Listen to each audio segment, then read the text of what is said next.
Direito Penal, Teoria do Delito. Vamos continuar o estudo da teoria do delito através da visão geral que estamos fazendo, agora falando sobre a teoria neoclássica ou neocantista.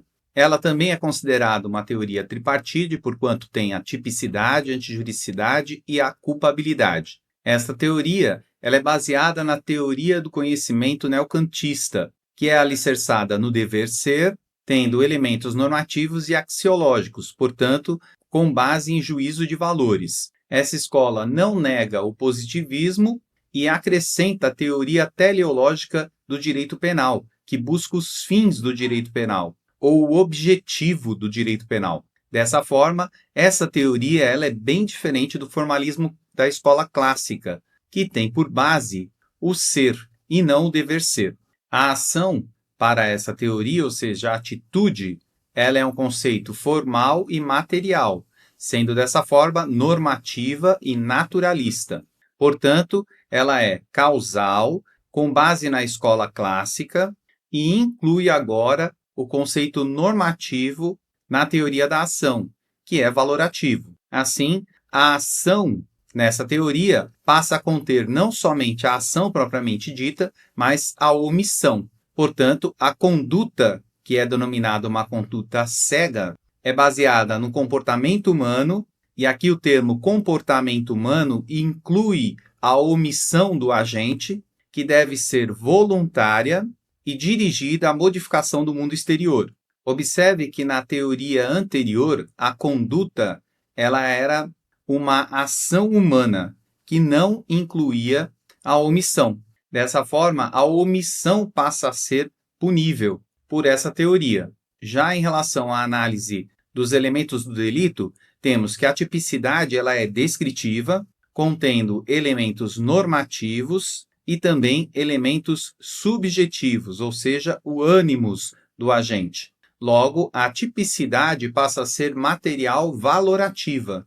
A antijuridicidade, por sua vez, como na teoria anterior, era a contradição à norma, portanto, tem base formal, passando a acrescentar a danosidade social, tendo dessa forma uma valoração material. Com isso, pela valoração formal e valoração material, a antijuridicidade passa a ser analisada pela graduação do injusto, contendo agora as causas de justificação da antijuridicidade. Por fim, a culpabilidade passa a ter um juízo valorativo, tendo elementos objetivos e subjetivos nessa valoração, acrescentado a reprovabilidade, com base na teoria da reprovabilidade de Rinha de Frank. Dessa forma, a culpabilidade passa a ter elementos de imputabilidade, do dolo e da culpa, e também a exigibilidade de conduta diversa, sendo essa exigibilidade de conduta diversa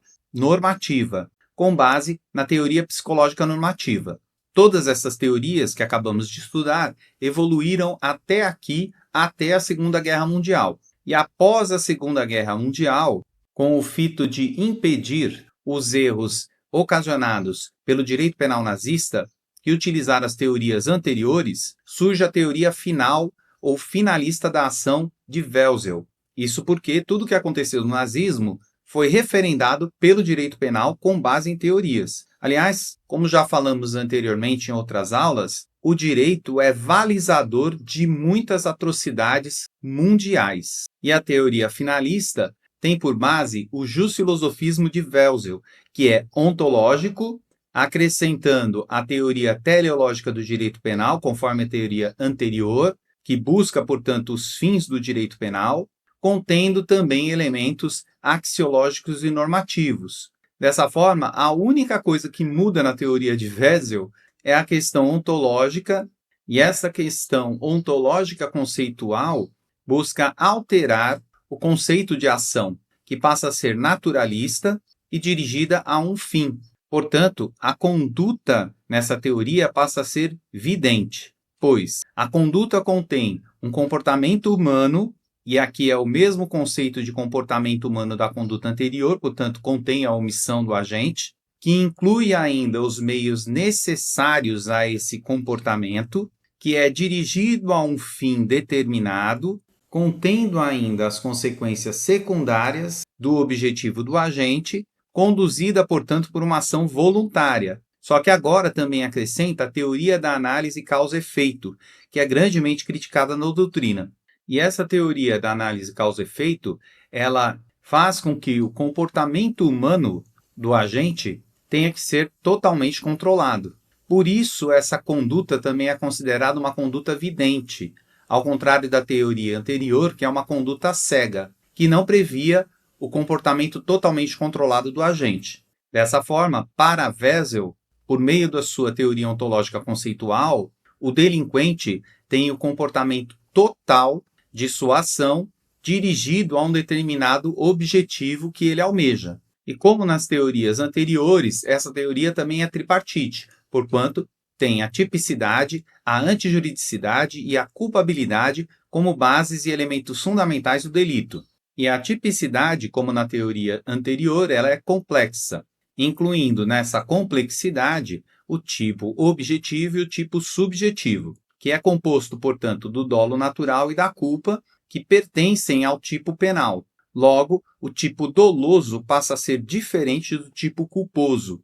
A antijuridicidade, por sua vez, passa a ser a contradição à norma, sendo transformada em um conceito geral e formal. Assim, a antijuridicidade passa a ser um conceito não somente do direito penal em si, mas um conceito um pouco mais amplo. Esta antijuridicidade, ela é a contradição entre a ação, que é o objeto da antijuridicidade, e o direito, ou a norma propriamente dita.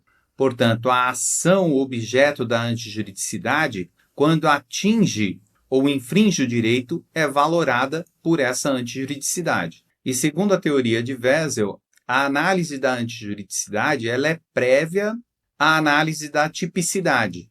Então, nós analisamos primeiro a antijuridicidade para depois analisarmos a tipicidade. E isso é fortemente criticado na doutrina, pois alguns doutrinadores dizem que isso é uma antinomia em relação à própria teoria, afirmando dessa forma que a ação típica é sempre antijurídica, já que a antijuridicidade é analisada de forma primária.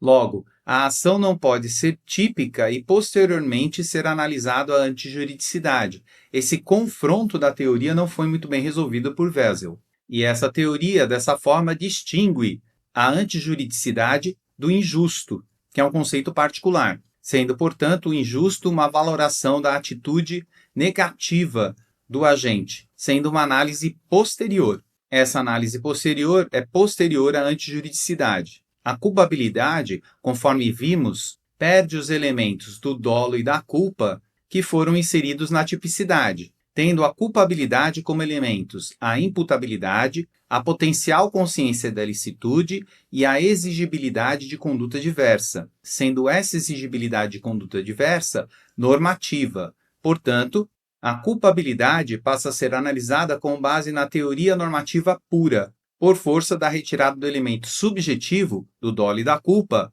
que até a teoria anterior eram elementos da culpabilidade, e agora passa a ser elemento da tipicidade. Dessa forma, como vimos apontando, essa teoria é baseada na teoria tripartite do delito, tendo o delito três elementos, a tipicidade, a antijuridicidade e a culpabilidade. No entanto, a partir da teoria de Wessel, é possível entender a teoria finalista como teoria bipartida do delito, conquanto que o dolo e a culpa passam a ser analisados como pressuposto da aplicação da pena, e não dentro da análise da culpabilidade. Assim, teríamos uma teoria bipartida, ou bipartite. Dessa forma, a teoria final ou finalista da ação de Wessel inclui diversos elementos subjetivos na teoria do delito, com vistas a diminuir o formalismo das teorias anteriores e possibilitar a flexibilização da aplicação da lei ao fato concreto.